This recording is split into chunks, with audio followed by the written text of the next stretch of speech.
The tear in reality is silent. No thunder, no screaming chorus of daemons, no howling of the immaterium. One moment, the fabric of the warp folds around a mind that has known 10,000 years of agony upon a gilded throne. The next, it parts like rotten cloth and hurls that will, that presence, into a sky that has never known the Astronomican. He falls, without falling.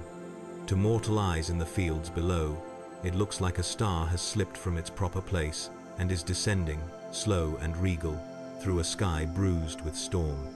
A spear of pale gold, wrapped in a corona of unseen force, scarring the clouds as it pierces them. Farmers shield their faces, soldiers on muddy roads drop to their knees.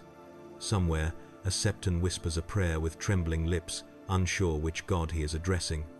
The emperor of mankind opens his eyes. He does not gasp. He does not panic. His consciousness, vast and ordered like a continent of thought, registers the change with clinical precision. The psychic pressure of the warp, the insane ocean of raw emotion and predatory gods that has howled against his mind since the first shaman lit the first fire is distant, muted, thin, like a half-remembered nightmare at dawn. This universe is quieter. He feels gravity seize his new-formed body, the crude but efficient interplay of muscle, bone, and gene-forged perfection. Air roars around him. Clouds tear past. Below, a continent of war and cold and ancient grudges unfolds. Mountains like broken teeth, rivers like veins of dull silver, keeps and castles clawing at the sky with stone fingers. He extends his will. Reality obeys. The fall slows to a gentle descent. Robes of shimmering gold and adamantine plate barely stirring in the air. Dust rises in a circle when his boots meet the ground, nothing more dramatic than that. No earthquake. No blinding halo. Just a man, tall beyond human measures, standing in a field of trampled grass between two broken armies who have stopped killing each other long enough to stare. 40K. For a moment, there is only silence. Men of the north, cloaked in fur and iron, stare over notched shields. Knights bearing lions and stags on their tabards choke on the last of their battle cries. The smell of blood and sweat and fear hangs thick in the air. Horses snort and rear, sensing something they cannot name. They see his eyes first. Not because they glow, he does not waste power for spectacle, but because there is nothing in them that belongs to this world. They are not the eyes of a man marked by hunger or ambition or petty cruelty. They are the eyes of a being who has watched suns die and species vanish, who has walked through ages while empires rose and fell like waves on a poisoned shore. To them, he looks ancient and eternal. To him, they look fragile. He lifts a hand, more a gesture of containment than command. Sound dies as if strangled. The last clatter of armor, the last broken groan, the whimper of a dying man, everything fades, leaving only the dim, faltering beat of thousands of mortal hearts. He feels each rhythm, each flicker of terror and defiance, as clearly as if it were a candle held in his palm. No psychers, he notes. No Astartes, no gene-forged demigods. Only baseline humanity, unmodified, unshielded, exposed to every cruelty of their short existence. Their souls are faint, dim sparks compared to the white-hot flares he has known, but they are cleaner, less scarred by the constant abrasion of the warp. Interesting. A captain in lion-etched armor finds his voice first. His sword hand is shaking. What god are you? He demands, as if defiance could hold back the inevitable. The Emperor does not answer him. Words, here, would be wasted. They lack the language for what he is. They have no lexicon for perpetual, for master of mankind, for the one who stood against the four. Their tongues have names for sun and moon and storm, for half-remembered spirits and crude idols, not for the architect of a star-spanning imperium that does not exist in this reality. Instead, he listens. He stretches his perception not through the warp, which here is thin and distant, but through the sheer acuity of his mind across the land. He tastes the residue of battles fought and yet to be fought, the tang of treachery and oaths, the cold iron of oaths broken. He feels the tremor at the edge of the world, in the bitter far north, where something moves that should not. There, at least, is a familiar flavor, a knot of will and unlife, a wound in the order of things. Not a chaos god, not even close, but a parasite, clinging to the edges of reality like frost to dead branches. He files that away. Closer, in the minds of those who stare at him, he sees simpler things: fear, awe, desperate calculation. In some, there is worship already forming, taking shape like ice around a seed. In others, envy burns. Men look at him and see an advantage, a weapon, a rival. They always do. "You will stop," he says at last, voice calm and utterly sure, amplified not by sorcery but by will. It is not a command in any language they know, and yet both armies hear it as if he spoke into their skulls. This slaughter ends now. Some drop their swords immediately, others hesitate. Pride and fear twist inside them, wrestling like fighting dogs. A king with a crown half knocked from his head glares at him with bloodshot eyes, lips pulling back from broken teeth. "Who are you two?" The emperor turns his gaze upon him. Only that. No lightning arcs, no fire falls from the sky. The king simply falls to his knees, choking, as if something immense has leaned upon his soul. He sees, for one heartbeat stretched into eternity, a vision of humanity as the emperor remembers it. A species burning across the stars, devouring worlds, praising and damning in the same breath. He sees a golden throne of cables and bone, and a corpse that is not allowed to die. Then it is gone, and he is left shaking, sobbing, clawing at the earth. The others understand. They do not know what has happened, but they feel the echo of it, like heat from a fire they dare not approach. They bow their heads, some kneel, others remain standing, stiff with terror, but none lift their weapons again. The emperor walks among them. He moves like a blade drawn slowly from a scabbard, each step precise and inevitable. Where he passes, men lower their eyes instinctively, as if meeting his gaze too long would peel back layers they would rather leave unexamined. He sees the scars of a lifetime of petty wars cut into their faces, into their thoughts. Brothers killing brothers for thrones of wood and iron, children raised for purposes they never chose. On one fallen banner, a snarling wolf is stitched in grey thread. On another, a lion in gold. Symbols of pride, of identity, of old stories about honor and cleverness and the right to rule. He sees only waste. He stops at the center of the field, where the dead lie heaped in tangled piles. Crows circle overhead, irritated by the interruption of their feast. Blood soaks the earth to mud. Swords lie abandoned, their edges dulled by bone. There is a boy there, no older than 16, staring up at the sky with empty eyes. His hand still grips a spear too heavy for his frame. The emperor looks down at him for a long moment. In another life, another universe, that boy might have been lifted from some feral world, gene-tested, remade into an Astartes, his name lost but his deeds written in blood and glory. Here, he died nameless, for a cause no one will remember in 100 years. This, the emperor says softly, more to himself than to them, is the same everywhere. He feels the world around him more keenly now. It is not merely that there is no Astronomican, no echo of his former work. It is that the warp itself presses here only lightly, like fog instead of storm. This world is not yet saturated with the madness that poisoned his own. Its people are cruel, yes, and their gods hungry, but the scale is smaller, the infection is shallow. It can be cut out. Murmurs ripple through the ranks as some bold fool whispers, "It's a sign. The Seven sent him." Another counters, "No, the Red God. Can't you feel it? The fire." The words tangle and clash, half prayers, half arguments, the first seeds of cult and schism already taking root in the soil of their fear. He could correct them. He could say, "There are no gods but those you create with your fear." He could teach them the imperial truth, scrape their myths from their minds, and leave them trembling but enlightened. He has done it before. It did not save his imperium. He remains silent. Instead, he lifts one hand again, fingers spread, and reaches not into the warp, but into the fabric of this reality. He feels its laws, its constants, the rules written at the birth of its first star. He bends them gently. The air warms. The clouds above part in a perfect ring, letting through a shaft of clean, cold sunlight that washes the field in pallid gold.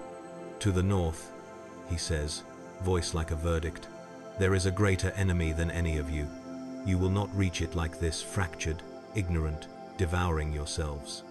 Thousands of faces turn, as if they could see beyond the horizon. He does see. He sees a wall of ice carved by hands that believed stone and frost could hold back the dark. He sees shapes moving beyond it, pale and patient. He sees a long night poised like a drawn blade over this world, waiting only for the right moment to fall. He feels the old familiar weight settle upon his shoulders again, the burden of a species that does not understand what is coming, that cannot comprehend what must be done to survive. Another crusade then, another world to reorder, another humanity to drag, screaming if necessary, away from extinction. The Emperor's eyes close briefly. Not in weariness, he has forgotten what that feels like, but in acceptance. When he opens them again, the gold within them burns just a little brighter. Stand, he tells the kneeling armies. You will not die here today. There is work to be done. And in the stunned, trembling silence that follows, in the hearts that begin to beat a little faster at the sound of his command, the first, faint outline of a new destiny for Westeros begins to take shape. Westeros has known conquerors before. Aegon the Dragon mounted black fire and shadow and bent kings to his will. Robert Baratheon broke a dynasty with a hammer blow and a roar. But none of them, no dragon lord, no warlord, no usurper, ever changed the air of the world simply by existing. The Emperor does. After the battlefield falls into uneasy silence, the two battered armies scatter like frightened birds. They do not flee because he commands them. They flee because they sense that the world has shifted, subtly but irrevocably, and that they are no longer the apex predators of their own stories. Only a handful remain behind, captains, lords, knights, who are too proud or too frightened to turn their backs on him.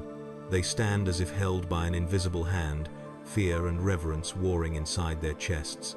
The Emperor feels every heartbeat. He senses the patterns of humanity here, its weaknesses, its unshaped potential, its violent simplicity. Men cling to their banners as if cloth could save them. They cling to their gods as if names carved into stone could shield them from what is coming beyond the wall. He walks among them, and the earth itself seems to draw breath. One man steps forward, sergeant or captain, it matters not. His sword is sheathed, though his hand trembles near the hilt. My lord, he begins. The Emperor turns his gaze upon him. It is not a harsh gaze. It is not cruel, but it is absolute, the gaze of a being who has carried the weight of 1,000,000 worlds, and whose patience has been stretched across centuries of betrayal, bloodshed, and sacrifice. The man falls silent. You fight for causes unworthy of your dead, the Emperor says. His voice is neither accusation nor consolation. It is simple truth, carved into the air. Kings quarrel, families feud, and the enemies of your species gather strength beyond your sight. A murmur ripples through the gathered survivors. Beyond, the wall, someone whispers. The Emperor does not answer, not yet. He looks northward instead, toward horizons of wind and ice.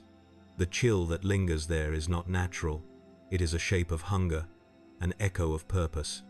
It reminds him, faintly, of the things he has fought his entire existence, beings that feed on fear, on death, on despair. Here, that hunger is quieter, more primitive, but left unchecked, it will grow.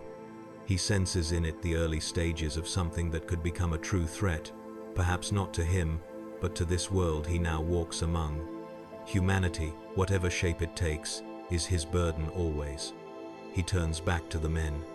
Your wall is a monument to fear, he says, not to strength. They stiffen at that. Even the bravest among them cannot hide the flicker of wounded pride.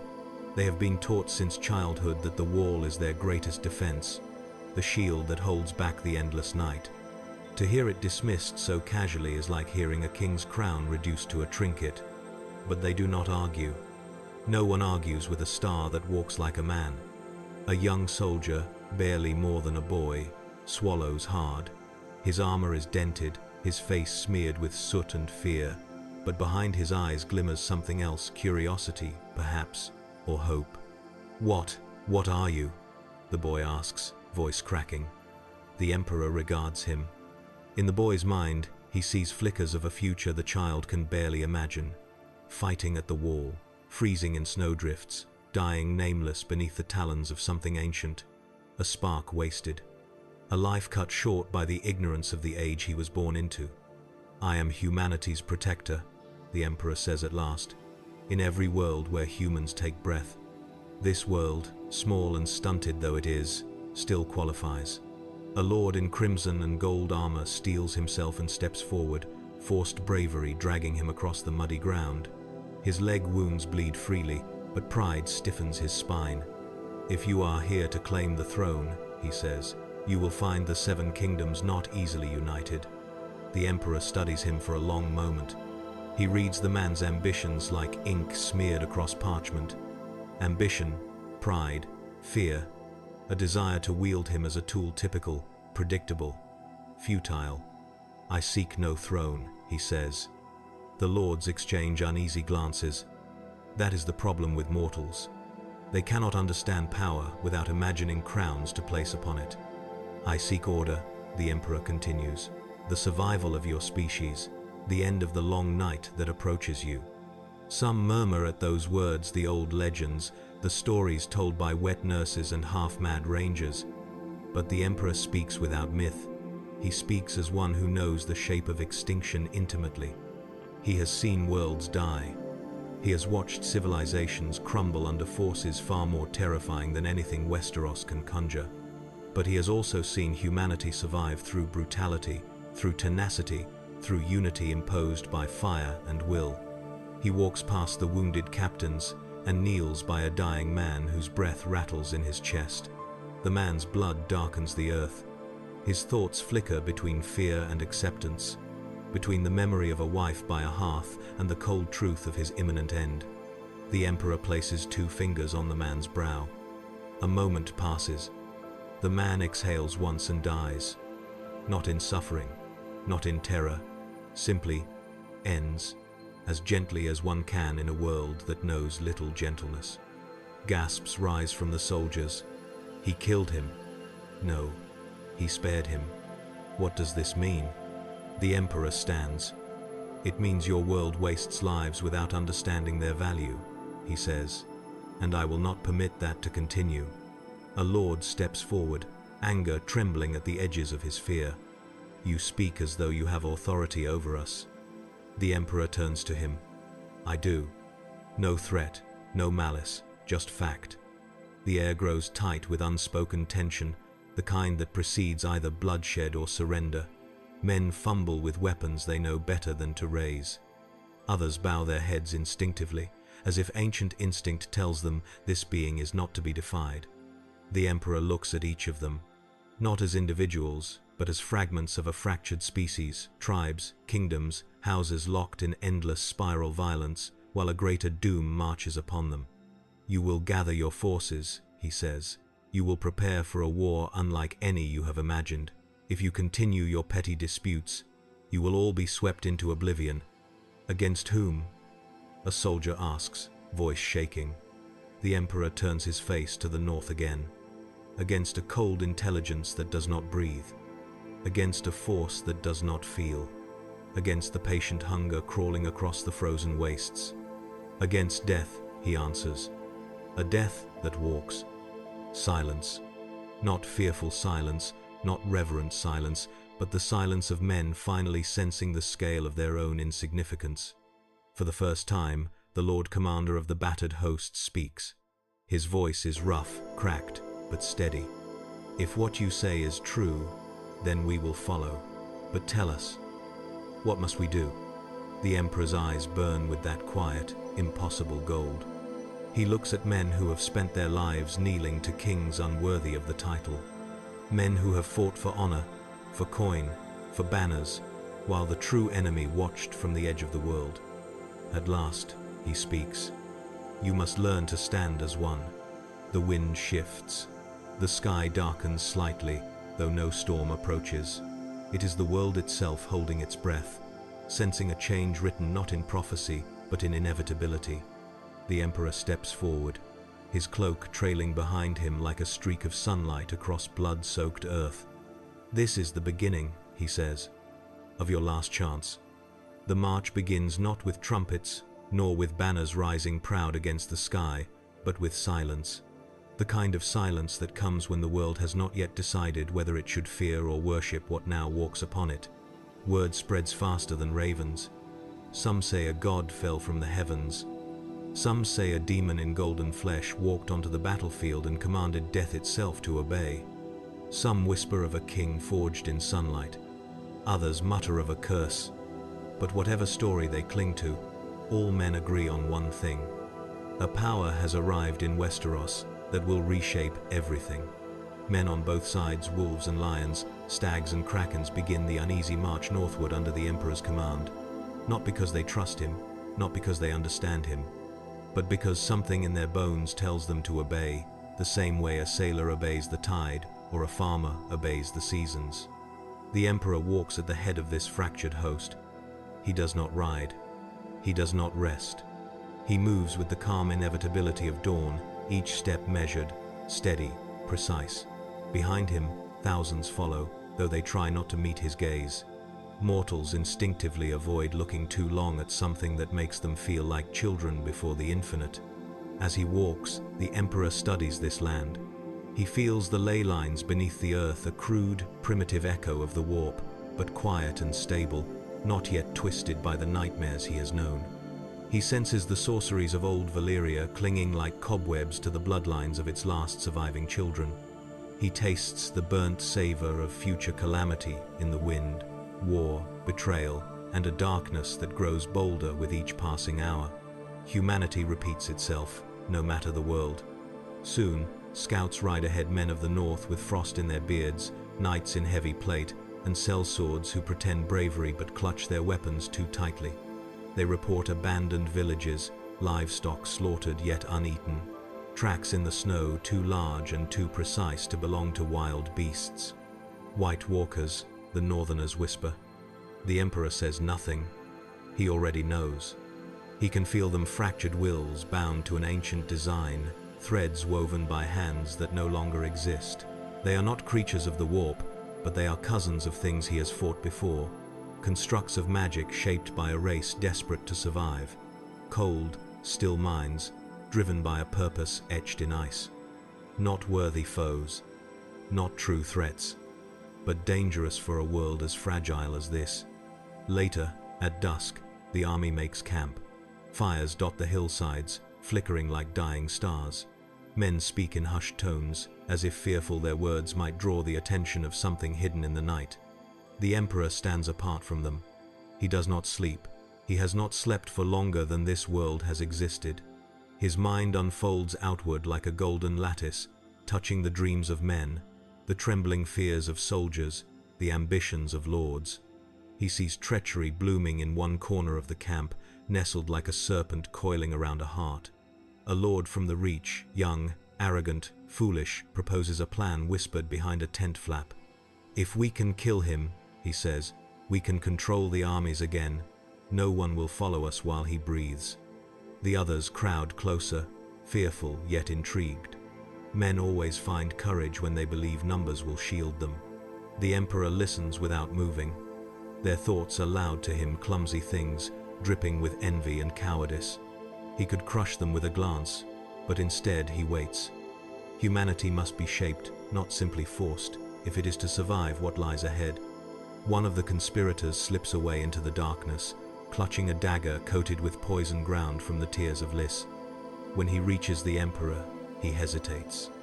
The being before him is not asleep, not unaware, not vulnerable. The Emperor turns, eyes glowing faintly in the dark. "You tremble," he says quietly. The man drops the dagger as though it burns him. You knew?" "I know all of you," the Emperor replies. "Your fears, your hopes, your grief. I know the shape of your despair." The assassin collapses to his knees, sobbing. I didn't want to, my lord commanded, please. The Emperor places a hand on the man's brow. Not to kill, not to punish. To understand. Humanity is always worth understanding. Moments later, the man slumps into a deep sleep, untroubled, unhurt. The Emperor leaves him there and walks back into the firelight of the camp, where soldiers turn their faces away from him, ashamed without knowing why. At dawn, snow begins to fall. The host reaches a crossroads where a lone castle stands, built of black stone and weathered by centuries of harsh wind. Its banners hang limp, a direwolf on grey. Winterfell, the home of the north. The gate opens when the Emperor approaches, though no one orders it. The guards stare at him, wide-eyed, as if the weight of his presence presses against their lungs. Inside, Lord Eddard Stark waits. He is a hard man, forged in ice and honor, but even he feels the tremor in his blood when the Emperor steps into the great hall, his armor glinting like captured sunlight. My lord, Ned says carefully, the tales about you, are they true? They are stories, the Emperor replies. Truth is simpler. Sansa and Arya peek from behind a pillar. Bran stares openly. Arya's hand drifts to the hilt of a wooden practice sword, as if hoping to challenge the impossible. The Emperor's gaze rests on her, and the girl's stubborn fire flickers brighter. Potential. Untamed. Beautiful. You march north, Ned says. To what end? To confront what approaches you, the Emperor answers. Ned's jaw tightens. The Night King. There is no king in death, the Emperor says. Only purpose. And that purpose will erase your world. The hall falls silent. Then, faint and uncertain, can he be stopped? All things can be stopped, the Emperor says. A simple truth, terrible in its implications. Later, in the Godswood, the Emperor walks alone among the ancient weirwoods. Their faces stare back at him red-eyed, carved by forgotten hands. The old gods, the Watchers, the silent judges of the North. He studies them. There is intelligence here, subtle and old, diffused through roots and memories. A living network of consciousness, primitive, but impressive for a world untouched by the warp's full corruption. A whisper rustles through the leaves. The Emperor listens. You do not belong here. No, he agrees. But I am here. Another whisper. You will change what must not be changed. All things change, he replies. The only question is whether they change by design or by decay. The trees go still. Even they understand the truth behind his words. When he returns to the courtyard, Jon Snow stands waiting, breath fogging in the cold. He is quiet, somber, heavy with the weight of a destiny he cannot yet name. You fight for them, the Emperor says, though they do not understand you. Jon nods. The Emperor studies him. There is something in the boy's blood, something ancient, knotted with fire and prophecy. A spark of the dragon, but also something else. The echo of sacrifice, of threads pulled across generations. You will stand at the turning point, the Emperor tells him. Jon frowns. I don't understand. You will. The sky darkens as the first true storm rolls across the distant north. The winds howl with voices that are no longer human. The cold deepens, the land shivers. Night gathers, and the Emperor knows. Westeros is on the edge of a knife. One wrong move, one fractured alliance, one cowardly betrayal, and the world will collapse into a night from which it will not wake. He turns to the gathered armies. Prepare yourselves, he says. The enemy stirs. Far beyond the wall, blue eyes open in the darkness. They have felt him, and for the first time in their long, frozen existence, they feel fear. The wind beyond the wall does not blow like mortal wind. It moves with intention, slow, searching, ancient, a whisper of winter sharpened into will. As the Emperor and his newly forged host march north toward the wall, the temperature drops with such sudden ferocity that even the hardened men of the north mutter prayers under their breath. Armor frosts. Horses snort clouds of white. The breath of every soldier rises like a ghost fleeing its body. Still, the Emperor does not slow. He feels the cold, but it does not touch him. Not because he is immune. He is not a god in the way these people imagine, but because his will burns hotter than any winter this world can conjure. The frost recoils from him like darkness recoils from a flame. When the wall finally appears through the swirling white, even he pauses. Not in awe, but in recognition. A structure built not merely of ice, but of fear, of desperation, of last hopes packed together layer upon layer until they formed a monument. Primitive, yes, but fueled by something deeper, collective terror, woven into every stone and spell. It is not a fortress. It is a wound. The Emperor lays a hand upon the frozen surface. In an instant, his mind pierces through ice, through time, through memory. He sees the children of the forest carving their desperate last weapon. He sees men gathering at the brink of extinction, crying out for salvation. He sees the first White Walker opening blue eyes beneath a sky lit by green fire. He withdraws his hand. "This wall will not hold," he says. Jon Snow stands beside him, jaw clenched. "It stood for thousands of years." "Because it has never faced what now comes," the Emperor replies. The gates creak open. Rangers stare with hollow eyes. The Lord Commander steps forward, snow clinging to his beard. "You're the one they speak of," he says. "The one who commands kings." "I command mankind," the Emperor corrects. If the Lord Commander is offended, he hides it well. That night, in the great hall of Castle Black, fires crackle uselessly against the rising cold. Conversations are strained, brittle, breaking under the weight of unspoken fear. Men glance at the Emperor as though he might unmake them with a thought. He can feel their doubts. They wonder if they have traded one threat for another. They wonder if following him north is bravery or doom wearing golden flesh. Even Jon, quiet and steady, struggles with the enormity of what stands before him.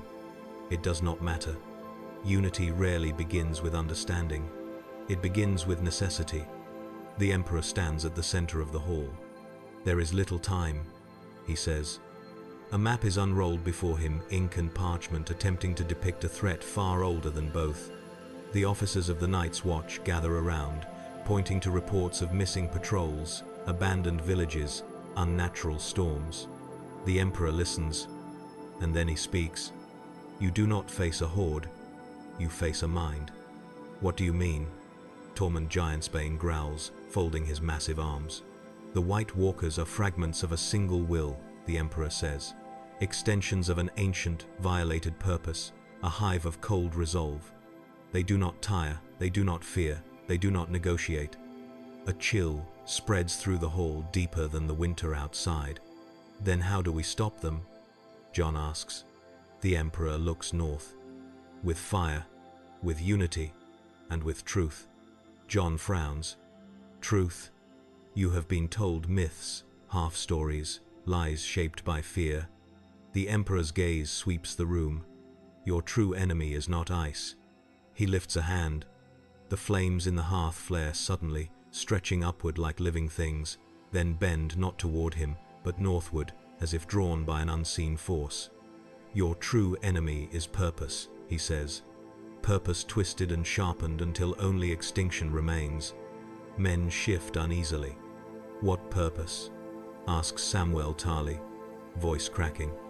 The Emperor considers the question. "Once, long ago, the children of the forest made a mistake. They created a weapon they could not control, a being bound to a command that cannot be unmade." He closes his eyes not to rest, but to remember the shape of similar mistakes across 1,000 worlds. Humanity has birthed horrors in the name of survival. This world is no different. "The Night King does not seek conquest," the Emperor says. "He seeks completion." "What does that mean?"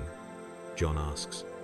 "It means he believes life itself is a wound," the Emperor replies, "and he intends to heal it." Silence crashes over the hall. Before arguments or fear can take root, a horn blares from the watchtower, one blast, long and low. Not the call for rangers returning, not the call for wildlings. Something else. Men rush to the ramparts. The Emperor does not rush. He steps into the night, as if stepping into his throne room. Snow whirls around him, but does not cling. The cold deepens and then stills, unnaturally, as if the entire world is holding its breath. Far across the frozen waste, beyond torchlight and shadow, they appear.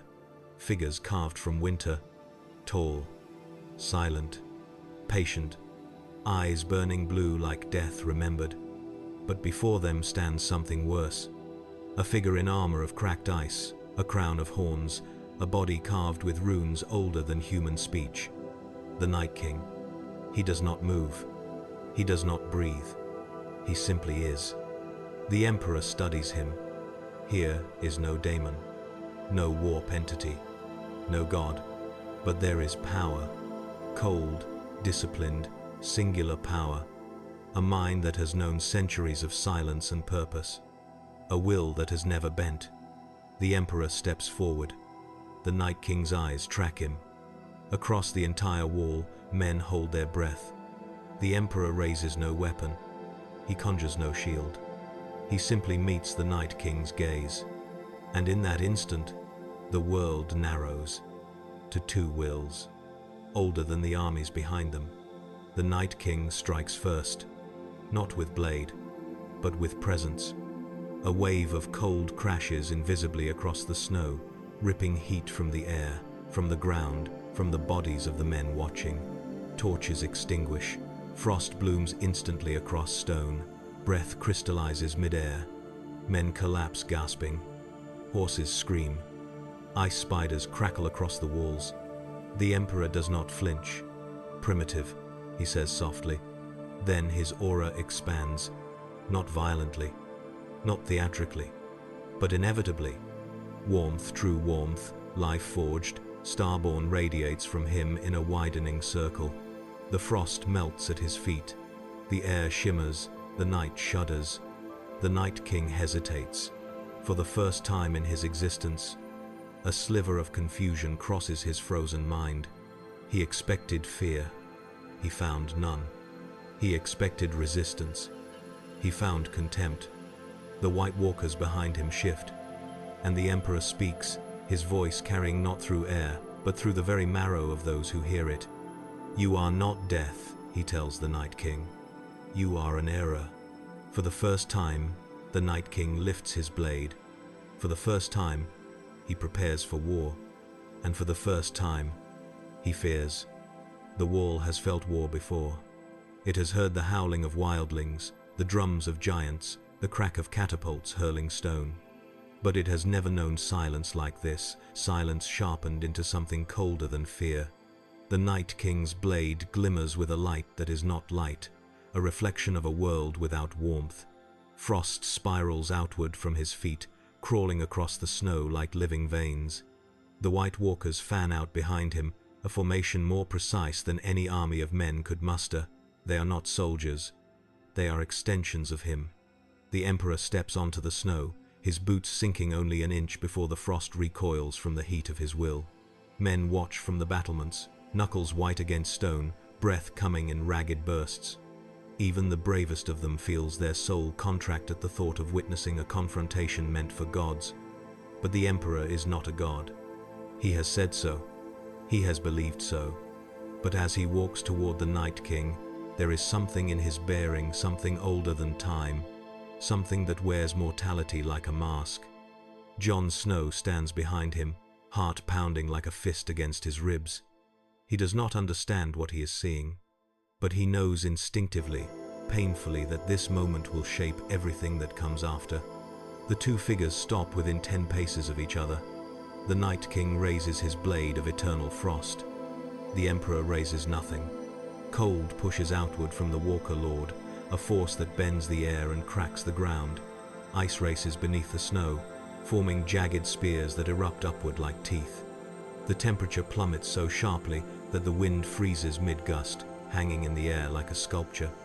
The Emperor merely tilts his head. "You wield winter as a hammer," he says, "but winter is a season, not a weapon." The Night King moves. He does not run. He does not charge. He simply appears, closing distance with unnatural grace, blade flashing toward the Emperor's neck in a strike meant to end kings. Metal never touches flesh. The Emperor lifts one hand, 2 fingers extended, and the blade stops as if seized by an invisible vice. Frost crackles violently where his fingers meet the weapon. The air wails. Dim fractures run through the ice-forged blade, screaming like dying stars. The Night King's head jerks back a fraction. Confusion. Then calculation. Then something deeper. Something that has no word in the frozen language of his kind. The Emperor's voice is soft. You were made, not born. The Night King's free hand lashes out, claws elongated into talons of pure ice. They gouge deep furrows into the ground where the Emperor stood a moment before he has already stepped aside. Movement so fluid it seems the world rearranged itself to accommodate him. The Emperor appears behind the Night King, palm open. A pulse of force, pure psychic pressure, without warp corruption ripples outward. It hits the Walker Lord like a tidal wave. Ice shatters, snow erupts. A crater blooms beneath their feet. The Night King is hurled backward, crashing into a boulder that explodes under the impact. A gasp rises from the wall. Not triumph, not hope, but awe so profound it borders on terror. Tormund Giantsbane mutters, "Gods." Samwell Tarly whispers, "No, not a god, something worse." The Night King stands. His armor is cracked. The runes etched into his flesh flicker. His crown of frozen horns reforms with a sound like cracking bones. And then he does something he has not done in 8,000 years. He changes tactics. His arms stretch outward, fingers splayed. Frost forms a circle around him, runes igniting like cold fire. The very wind screams as the dead answer his call. From the tree line, from beneath the snow, from ice-locked graves bodies rise. Thousands. Men who died in battle. Villagers who froze in abandoned huts. Children whose names no history book will record. All of them stand. All of them turn hollow eyes toward the Emperor. Jon staggers back. How? How do we fight that? The Emperor does not turn. You do not. He lifts both hands. The air vibrates. Snow melts in a perfect circle around him. The sky reddens at the edges, not with fire, but with the light of his will. The dead charge. The ground trembles under their weight. The Night King watches with icy calm, expecting the golden figure to be buried beneath an avalanche of corpses. Instead, the Emperor steps forward and the dead stop. Not because they choose to. Not because they fear. Because their bodies refuse to obey the will controlling them. The Emperor's voice reverberates across the battlefield. You bind these dead with a chain of false purpose, but purpose is the domain of the living. He raises one hand and thousands of corpses collapse simultaneously, limbs turning to brittle ice that shatters upon the ground. The sound is deafening. A blizzard of bone dust. An ocean of silence. The Night King stiffens. For the first time in his existence, something cracks inside his ancient mind. Not doubt. Recognition. He has seen such power once long ago, before his creation, when the children of the forest whispered of a force older than magic. A force of will. The Emperor steps forward again, closing the distance the Night King tries to maintain. You are not death, the Emperor says. You are denial. The Night King roars, not a sound of rage, but one of command. His shattered blade reforms instantly, and he lunges with movements too fast for mortal eyes. This time the Emperor does not block. He catches the blade in his bare hand. The frost surges across his palm. Ice creeps along his wrist. Crystals dig into his flesh like shards of reality itself. For a moment, it seems even he might succumb to the cold. Then his hand tightens. The blade breaks. Not cracks breaks. Splinters. Turns to dust that drifts away like snow in spring wind. The Night King recoils. The Emperor's fist slams into the Walker Lord's chest. The impact echoes like thunder. Fractures lance across the Night King's frozen body. Runes flicker violently, falter, dim. But he does not fall. Not yet. Instead, he raises both hands and drives them into the ground. Ice erupts in a pillar beneath the Emperor, enveloping him, burying him in a coffin of eternal frost. Men on the wall cry out. Jon reaches for Longclaw. Tormund curses. The Lord Commander whispers, "Is it done?" The iceberg trembles. Then, it explodes. A column of molten light pierces the heavens, vaporizing the ice, the snow, the ground beneath. The shockwave flings White Walkers like rag dolls. The Night King staggers backward as cracks race through his chest. The Emperor steps from the inferno, cloak glowing with heat, eyes bright as twin suns. "This is not your world to unmake," he says. The Night King falters. The Emperor lifts his hand. A spear of golden force forms in his palm, a weapon of pure thought, forged without machine or sorcery, a manifestation of his will. He hurls it. The Night King tries to move. Too slow. The spear slams into his chest. Blue fire erupts. Cracks burst through his body. His scream tears across the frozen plain, a sound of breaking eternity. The Emperor watches without triumph, and as the Night King collapses to his knees, frost bleeding from his form, the ancient creature finally understands. He has met not an equal, not a foe, but an ending. For a moment, the world seems to pause. Snow hangs suspended in the air, each flake frozen in place as though time itself recoils from the clash of titanic wills. The Night King kneels, cracks spider-webbing across his icy flesh, the glow in his blue eyes flickering like dying stars. The golden spear buried in his chest pulses once, just once, radiating a shockwave of force that ripples across the tundra. The White Walkers stagger backward. They do not scream. They do not panic. They simply stop moving, like statues waiting for a command that will never be given. Because their command, their center, their purpose, is breaking. The Emperor steps forward. His boots melt snow with every stride. The air warps around him, heat and cold wrestling without sound. A faint halo of steam rises where his warmth meets the Night King's frigid aura. For the mortals watching from atop the wall, the scene is a tableau carved for the eyes of gods. Jon Snow grips the parapet, breath stolen by awe and terror. Tormund Giantsbane mutters a prayer he claims never to say.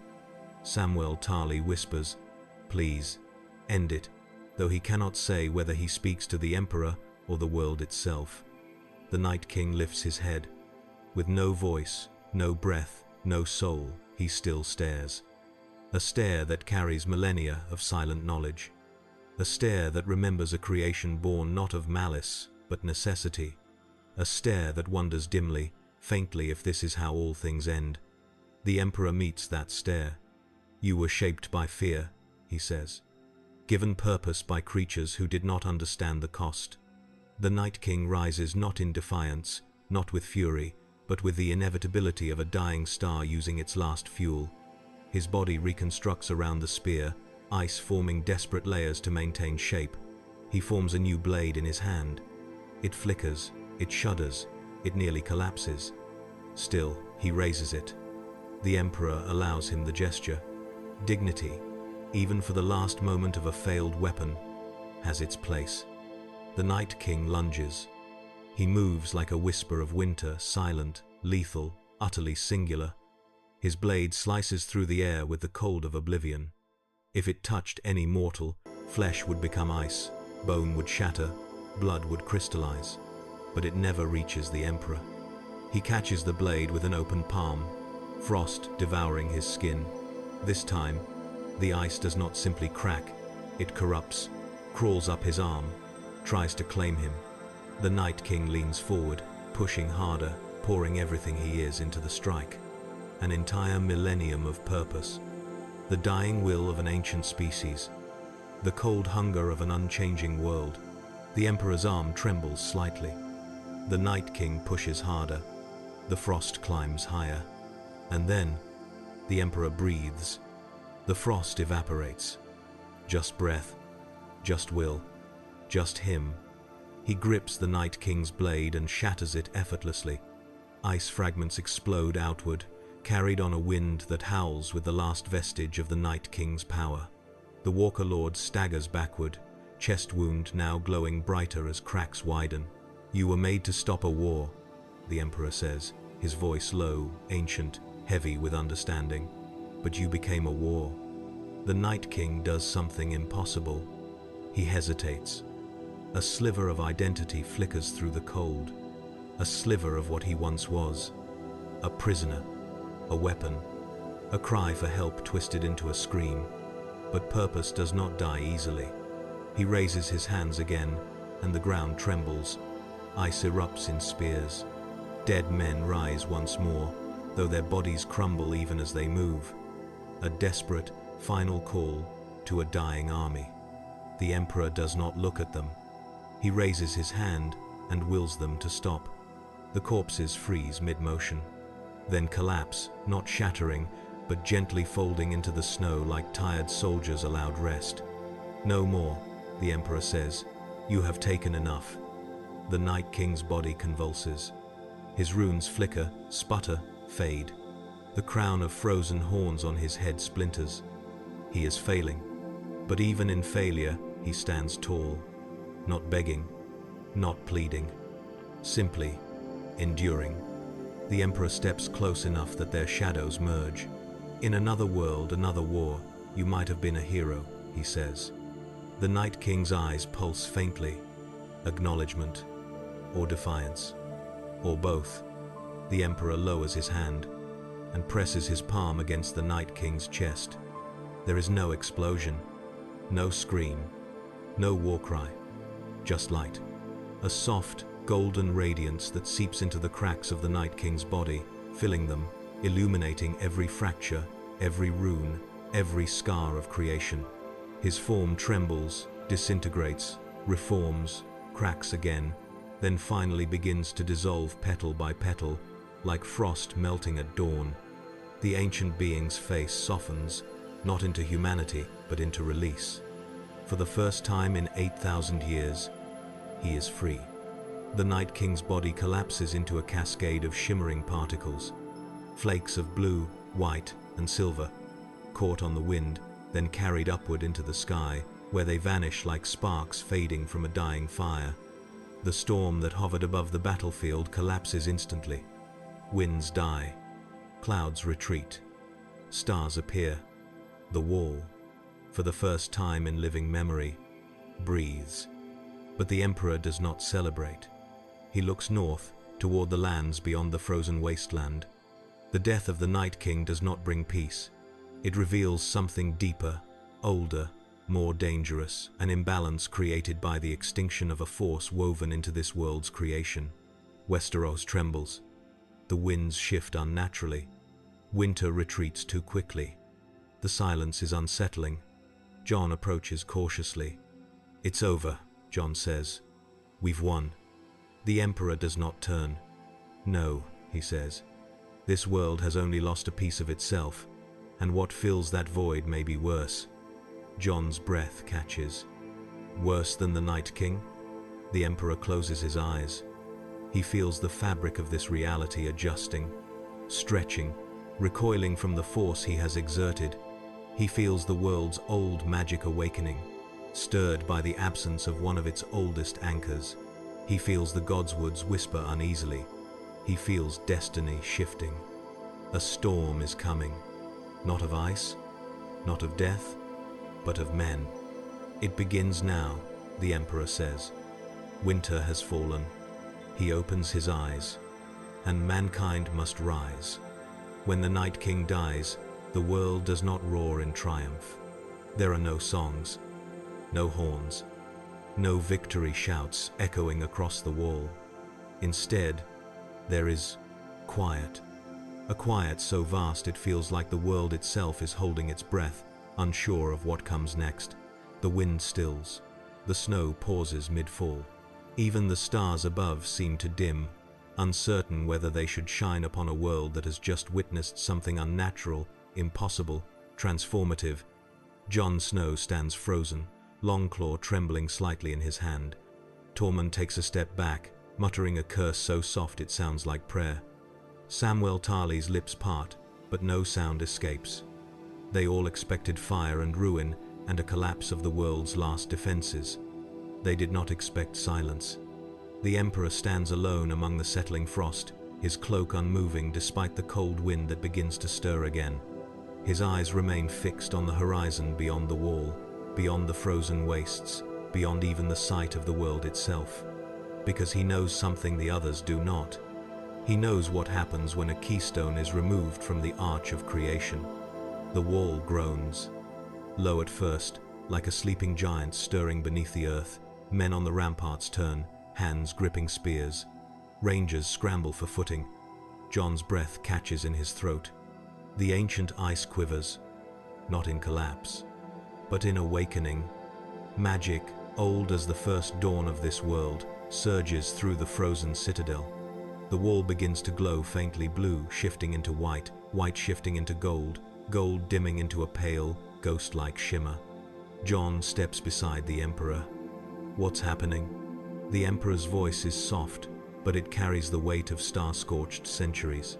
The wall was built to contain purpose, he says. Not ice, not death, purpose. Jon's brow furrows. And now that purpose is gone? Yes. A tremor shakes the ground. The wall groans louder, but it does not fall. It changes. Ice melts without water, stone shifts without sound, runes flare, burn, fade. The wall becomes thinner, lighter, almost translucent, like a veil pulled too tightly across a wound. And then it stops. Silent again. Waiting. Empty. The Emperor looks upon it without triumph. This world was bound to a cycle, he says. A wheel of winter and war and rebirth. The Night King was not its master. He was its anchor. And without him? Jon asks. The Emperor's gaze drifts downward to the mortals who cluster behind him, their hopes and fears trembling like flames caught in wind. Without him, he says quietly, this world is free. Jon's breath fogs in the cold. Free to live? Free to destroy itself. The words strike Jon harder than any blade. Below them, men begin to cheer slowly at first, hesitantly, then with swelling relief. Swords rise into the air. Helmets are lifted. Tears freeze on faces flushed with disbelief. We're saved, someone cries. Winter is broken, shouts another. A new age, voices roar. But the Emperor hears something else hidden beneath the celebration. He hears ambition awakening. He hears pride stirring. He hears the whisper of crowns. For thousands of years, Westeros has been united only by fear, fear of winter, fear of the dead, fear of the long night. Without that fear, men will turn on one another again, as they always do.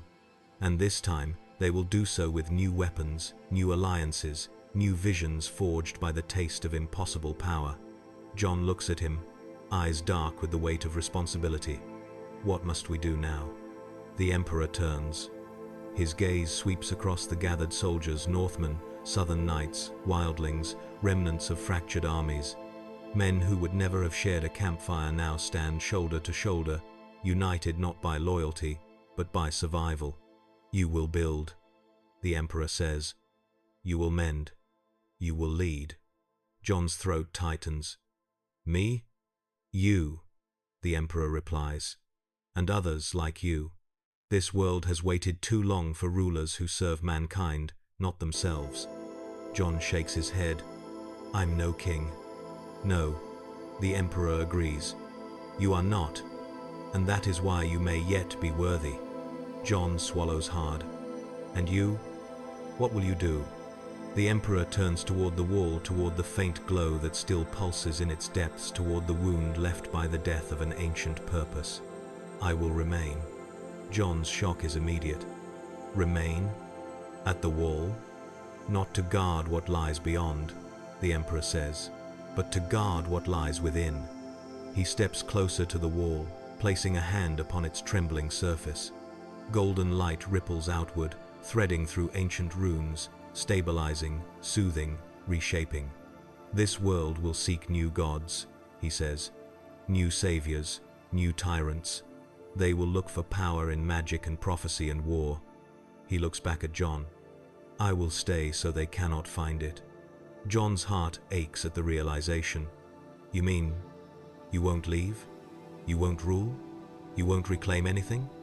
The Emperor's expression softens not into warmth, but into something older, deeper, infinitely patient. I have ruled and lost more worlds than your histories can imagine, he says. I have sat upon a throne of gold and agony.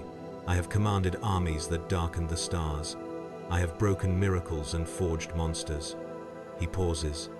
Here, I will do something different.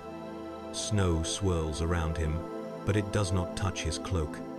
I will give humanity a chance to rise without gods, without prophecies, without chains. Jon feels himself breathe a little faster. You will be... what? A guardian? No, the Emperor says. A reminder. He steps back from the wall. Already, its magic stabilizes under his presence. Already, its cracks begin to melt. Already, the land itself reshapes around him, accepting the new anchor. Jon bows not out of reverence, but out of gratitude so deep it hurts. Then this is the beginning of a new age, he says. The Emperor looks north. No, he whispers, it is the beginning of choice. Behind them, armies celebrate. Banners rise. Songs begin. Ahead of them, an age without prophecy stirs. An age without winter. An age ruled not by gods, but by flawed, fragile humanity. And above them, in the lingering cold air of a world reshaped, the Emperor stands as the last light of a dying age, and the first shadow of the age to come. He closes his eyes, not in weariness, not in sorrow, but in acceptance. A new war waits, not against ice, not against death, but against mankind's own nature. He opens his eyes, and the world changes.